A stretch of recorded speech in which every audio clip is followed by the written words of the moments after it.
ભિલોડામાં જ્યારે તમે ક્લિનિકનું સેટઅપ કર્યું ત્યારે તમને શું તકલીફ આવી? સૌથી પહેલાં તો એ જગ્યા મારા માટે એકદમ નવી હતી.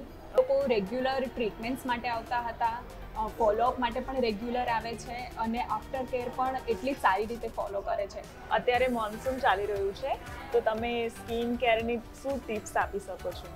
ફેસ પર મેકઅપ સારી રીતના બેસી શકે એના માટેની કોઈ ટિપ્સ હોય તો જણાવો.